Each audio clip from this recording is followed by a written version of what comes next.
Good morning students. हमने कल सदिशों के संयोजन में समांतर चतुर्भुज का नियम हमने पढ़ा था। उसका जो सूत्र है वो किस प्रकार से हम लिखेंगे, देखिए कल हमने लिया था समांतर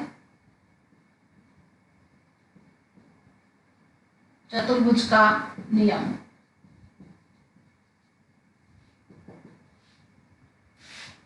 इसमें हमने ये एक भुजा ली थी और एक हमने भुजा ये ली थी। ये P था, ये हमने Q सदिश लिया था और इस प्रकार से हमने इसको बनाया था। और इन दोनों सदिशों, ये आसन भुजाएं, समांतर चतुर्भुज के आसन भुजाएं हैं, इनका ये कटान बिंदु है और कटान बिंदु से होकर गुजरने वाला विकर्ण, दूसरा वाला विकर्ण नहीं, कौन सा विकर्ण लेना है, कटान बिंदु से होकर गुजरने वाला जो विकर्ण है, ये वाला जो विकर्ण है, ये परिणामी सदिश को व्यक्त करेगा, कैपिटल R को व्यक्त करेगा। अब इस R का फॉर्मूला क्या होगा, सूत्र ज्ञात करने के लिए आप देखिए, ये आपके पास में P है, P सदिश है और ये Q है, ये वाला Q जो है वो इसके बराबर है, क्योंकि दिशा देखो समान है, समान दिशा और समान परिमाण होता है तो वे सदिश भी समान होते हैं। ये बात अपन पढ़ चुके हैं समान सदिश और तुल्य सदिश में। तो यहाँ पर ये जब Q है तो ये भी क्या होगा, Q सदिश ही होगा ना। अब यहाँ आप देखिए कि आपको एक त्रिभुज नजर आ रहा है, एक त्रिभुज नजर आ रहा है, यहाँ ये वाला पॉइंट, ये वाला पॉइंट और ये वाला पॉइंट, इसको आप नाम दे दो A, B और C। आपको एक त्रिभुज नजर आ रहा है A, B और C। उस त्रिभुज में तीन भुजाओं में P और Q अर्थात AB और BC जो है वो एक ही क्रम में जुड़े हुए हैं। क्रम का मैंने आपको बता दिया था कि शीर्ष जो है वो पूंछ से जुड़ा होता है तो उसका क्रम एक माना जाता है, तो ये एक ही क्रम में जुड़ा हुआ है। और तीसरी भुजा जो है वो देखिए विपरीत क्रम में, यहाँ शीर्ष से शीर्ष जुड़ा हुआ है ना, तो ये तीसरी भुजा विपरीत क्रम में मानी जाएगी। और त्रिभुज के नियमानुसार इसका फॉर्मूला क्या बन जाएगा, जो तीसरी भुजा है, तीसरी भुजा का जो सदिश है वो दोनों सदिशों के, दोनों भुजाओं के सदिशों के योग के बराबर होता है। ये अपन ने त्रिभुज का नियम पढ़ा था। तो इसमें ये समीकरण जो बनेगी वो क्या बन जाएगी, कैपिटल R बराबर, कैपिटल R सदिश बराबर P सदिश प्लस Q सदिश। तो परीक्षा में आपके ये आएगा त्रिभुज का नियम लिखिए, सदिशों के संयोजन के लिए त्रिभुज का नियम लिखिए, तो आपको भाषा लिखनी है, डायग्राम बनाना है और सूत्र लिखना है। इसी प्रकार समांतर चतुर्भुज का नियम लिखिए, तो आपको डायग्राम बनाना है, परिभाषा लिखनी है और ये सूत्र लिखना है। ये 1 नंबर का या 2 नंबर का पूछा जाता है, ठीक है। अब तीसरा जो नियम है वो है बहुभुज का नियम।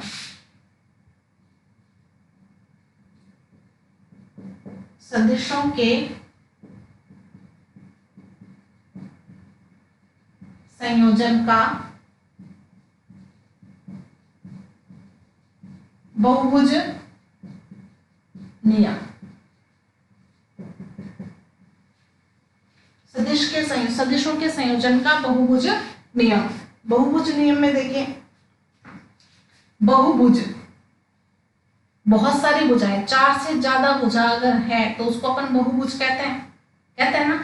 अब इसमें अलग अलग सदिश की दिशा अलग अलग है, उनके परिमाण भी अलग अलग है, तो उनको अगर अपन एक क्रम में जोड़ें, जैसे मान लो अपन ने खूब सारे सदिश लिए, एक सदिश हमारे पास में ये है, दूसरा सदिश हमारे पास में ये है, तीसरा सदिश हमारे पास में ये है, चौथा सदिश हमारे पास में ये है, ठीक है, और पांचवा सदिश हमारे पास में अगर इस प्रकार से है, तो इन सभी सदिशों को हम एक जगह इकट्ठा करते हैं तो कैसी आकृति बनती है, देखिए इस सदिश को अपन यहां से उठाएंगे और हमने यहां लगा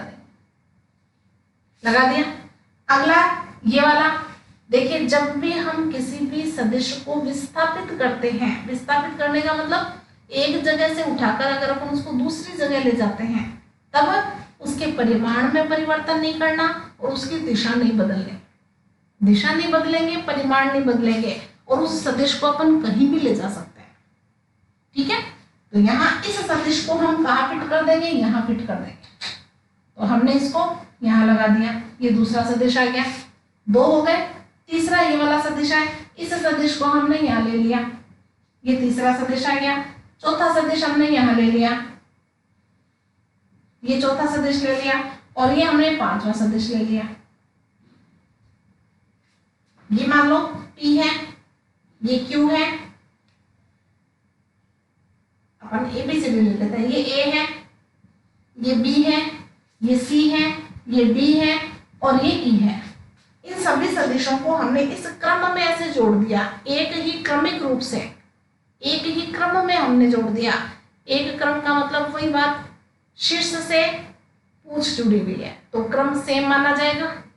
तो यहाँ ये कौन सा है, A सदिश, ये कौन सा है, B सदिश, ये कौन सा है, C सदिश, ये कौन सा है, D सदिश, ये आपका आ गया E सदिश। इन सभी सदिशों को हमने एक क्रम में जोड़ दिया।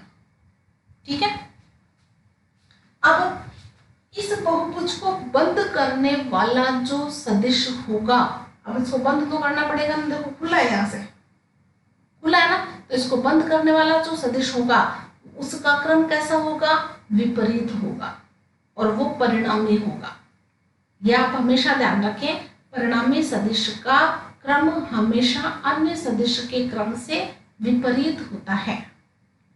तो विपरीत क्रम का मतलब क्या हुआ, कैसे जोड़े, कैसे जोड़ू मैं यहाँ इसको, सदिश लगाना एक, तीर का चिन्ह नीचे करूं या ऊपर करूं, तीर का चिन्ह ऊपर आएगा ना, तभी तो शीर्ष से शीर्ष जुड़ेगा, और शीर्ष से शीर्ष जुड़ेगा तभी विपरीत क्रम में होगा। तो यहाँ ये वाला जो लास्ट, इसको बंद करने वाला, इस बहुभुज को बंद करने वाला ये जो सदिश होगा, ये क्या कहलाएगा, परिणामी सदिश कहलाएगा। और इसको किसके द्वारा व्यक्त करते हैं, R सदिश के द्वारा व्यक्त करते हैं। और ये जो परिणामी सदिश R होगा वह इन सभी सदिशों के योग के बराबर होगा, सदिश योग के बराबर होगा, और इनके परिमाण व दिशा को व्यक्त करेगा। बात समझ में आ गई सबके। तो यहाँ अपन बहुभुज के लिए जो नियम लिखेंगे वो क्या लिखेंगे कि अगर मान लो 2 या 2 से अधिक अगर सदिश, और वो सभी एक ही क्रम में अगर जुड़े हुए हैं, तो इसको मैं लिख देती हूँ यहाँ पे, यदि इस नियमानुसार, इस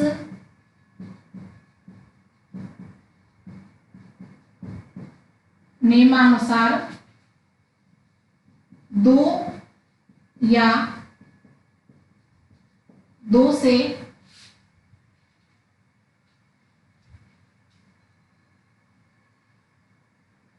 अधिक ही लेंगे, 2 आने पर तो फिर वो नियम बन जाएगा, त्रिभुज का नियम बन जाएगा। 2 से अधिक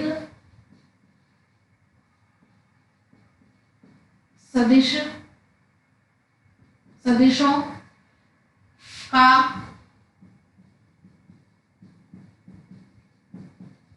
विस्थापन कर एक बहुभुज बनाया जाए, तो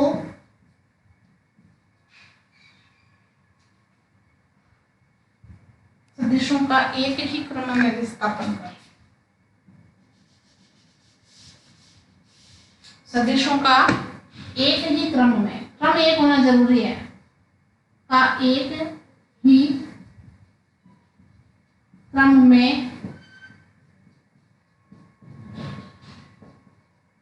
विस्थापन कर बहुभुज बनाया जाए, तो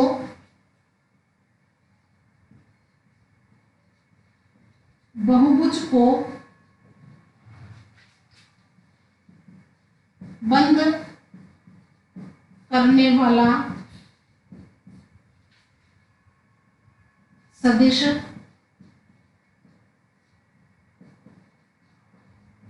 विपरीत क्रम में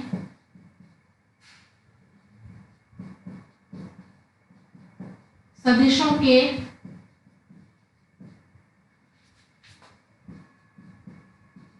परिमाण व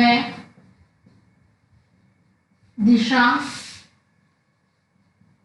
को व्यक्त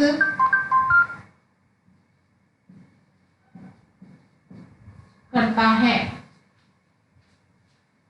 यही आपका बहुभुज का नियम है। तो यहाँ ये जो परिणामी होगा वो किसके बराबर होगा?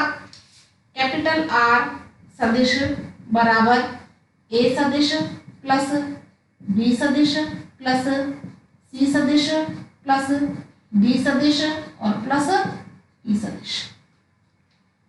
ये इसका परिणामी सदिश होगा जो विपरीत क्रम में होगा। तो ये आपका कौन सा नियम आ गया? बहुभुज का नियम। ठीक है, तो ये 3 नियम थे, चतुर्भुज का, समांतर चतुर्भुज का, त्रिभुज का और बहुभुज का नियम। ये केवल परिभाषा आती है परीक्षा में, जिसमें आप डायग्राम बना दोगे, सूत्र लिख दोगे और इसकी परिभाषा लिख दोगे। अगला जो बिंदु है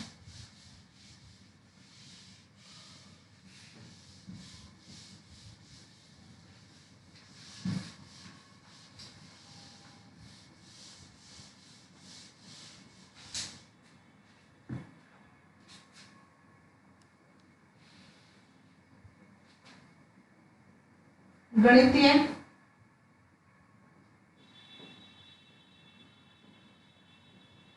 रूप। किसका? सदिशों के संयोजन का गणितीय रूप। गणितीय रूप में हम दो सदिशों के परिणामी सदिश का परिमाण व दिशा का अध्ययन करेंगे। तो हमारा हेडिंग क्या होगा? 2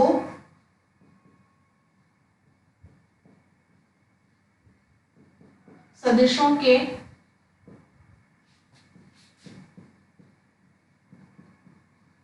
परिणामी सदिश का परिमाण व दिशा, ये हमारा टॉपिक है। और मैं आपको ये बता दूं कि ये बड़े प्रश्नों के लिए इंपॉर्टेंट है, बड़ा प्रश्न आता है परीक्षा में। ठीक है, 3 नंबर का या 4 नंबर का प्रश्न बनता है यहाँ पर ये, और इम्पोर्टेंट है, कई बार आ भी चुका है और आने की संभावना भी रहती है। तो 2 सदिश है जिनके परिणामी सदिश का परिमाण और दिशा। यहाँ पर देखिए 2 शब्द जो हैं वो लगभग आपको एक जैसे नजर आते हैं, परिमाण और परिणाम। परिणाम मतलब होता है रिजल्ट, परिमाण मतलब होता है केवल संख्यात्मक मान, अदिश राशि, केवल संख्या। ठीक है, मेजरमेंट उसका। तो यहाँ पर हम 2 सदिश लेते हैं, एक ये सदिश और दूसरा ये सदिश। ये सदिश हमने ले लिया, ये सदिश ये हमने ले रखा है क्यू सदिश, और इनका जो परिणामी होगा ये हो जाएगा आर सदिश। ठीक है, और इसको अगर अपन आगे की ओर बढ़ाएं, पी की दिशा क्या है? ये है। क्यू की दिशा क्या है? ये है। तो पी की दिशा और क्यू की दिशा के मध्य कोण कितना बन रहा है? थीटा। यहां कोण थीटा बन रहा है, और जो परिणामी सदिश है वो पी सदिश के साथ अल्फा कोण बनाती है। ये अल्फा ऐसे लिखते हैं। तो ये अल्फा कोण है, ये थीटा कोण है। इसको अपन नामांकित कर देते हैं ए, बी और ये सी। हमारे पास में एबीसी एक त्रिभुज है जिसमें 2 भुजाएं एक ही क्रम में है और तीसरी भुजा जो है वो विपरीत क्रम में है, जो परिणामी सदिश के परिमाण को व्यक्त करती है। बिंदु सी से हम क्या करेंगे? आपको ये नजर आ रहा है एबीसी त्रिभुज। क्या ये एबीसी त्रिभुज संपूर्ण त्रिभुज है क्या? समकोण त्रिभुज में एक कोण 90 डिग्री का होना चाहिए, जो कि इसमें नहीं है। तो हम यहाँ पर एक समकोण त्रिभुज की रचना करते हैं। समकोण त्रिभुज की रचना कैसे करेंगे? बिंदु सी से हम लंब डालेंगे। यहाँ देखिए, यहाँ लंब डाला है ऐसे, ठीक है, ये हमने लंब डाला और यहाँ हमने लिख दिया डी। यहाँ कितने डिग्री का कोण बनेगा? 90 डिग्री का, ठीक है। तो एक समकोण त्रिभुज हमें मिला, कौन सा? ए, डी और सी, ये समकोण त्रिभुज है। और ये कितना है? पी, ये कितना है? क्यू, और ये कितना होगा? आर। ये परिमाण और दिशा दोनों है। इसका परिमाण, केवल परिमाण क्या होगा? केवल पी, जिसके ऊपर अपन सदिश नहीं लगाएंगे। पी क्या है? केवल परिमाण। क्यू क्या है? केवल परिमाण। और अगर इनके ऊपर अपन सदिश लगा दें तो इसका मतलब इनकी दिशा भी इनके साथ है। समझ में आ गया? तो हम अब एक समकोण त्रिभुज लेंगे। समकोण त्रिभुज कौन सा? ए, डी, सी। तो समकोण त्रिभुज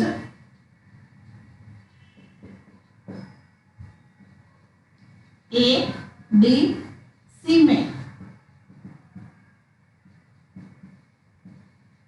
पाइथागोरस प्रमेय से, पाइथागोरस प्रमेय आधार का स्क्वायर प्लस लंब का स्क्वायर बराबर कर्ण का स्क्वायर होता है। तो कर्ण क्या है? AC। तो AC का स्क्वायर बराबर AB का स्क्वायर प्लस CD का स्क्वायर, ये CD का स्क्वायर। यहां पर अब इनके अपन वैल्यू रखेंगे। तो आप यहां तक आज करोगे तो आज के लिए इतना काफी है। धन्यवाद।